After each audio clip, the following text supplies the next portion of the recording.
महाभारत के युद्ध में आखिर क्यों भगवान कृष्ण को बचाने पड़ी कर्ण की जान।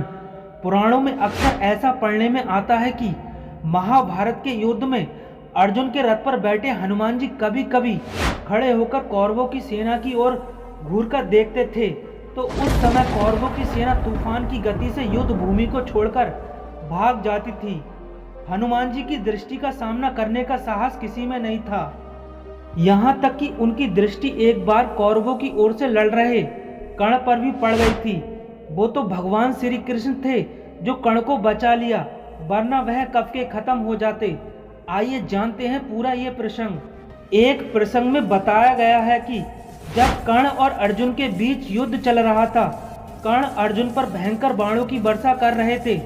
उनके बाणों की वर्षा से श्री कृष्ण को भी बाण लग रहे थे। उनके बाण से श्री कृष्ण का कवच कटकर गिर पड़ा और उनके सुकुमार अंगों पर बाण लगने लगे। रथ की छत पर बैठे पवन पुत्र हनुमान जी एकटक नीचे अपने आराध्य की ओर देख रहे थे। श्री कृष्ण कवचहीन हो गए थे। कर्ण के बाण उनके अंगों को भेद रहे थे। हनुमान जी से ये सहन नहीं हुआ। अकस्मात वह गर्जना करके दोनों हाथ उठाकर कर्ण को मार देने के लिए उठ खड़े हुए। हनुमान जी की भयंकर गर्जना से ऐसा लगा मानो ब्रह्मांड फट गया हो। हनुमान जी का क्रोध देखकर कर्ण के हाथ से धनुष छूटकर गिर गया।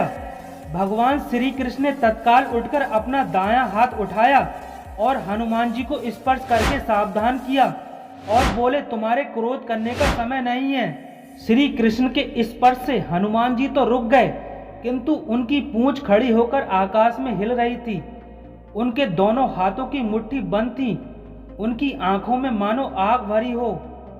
हनुमान जी का क्रोध देखकर कर्ण और उनके सारथी कांपने लगे।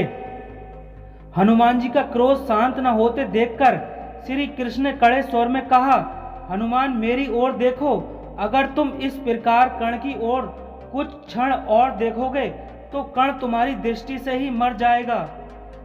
यह त्रेता युग नहीं है। तुम्हारे पराक्रम को तो दूर, तुम्हारे तेज को भी कोई यहाँ सह नहीं सकता। तुमको मैंने इस युद्ध में शांत रहकर बैठने को कहा है। फिर हनुमान जी ने अपने आराध्य देव की ओर नीचे देखा और शांत होकर बैठ गए।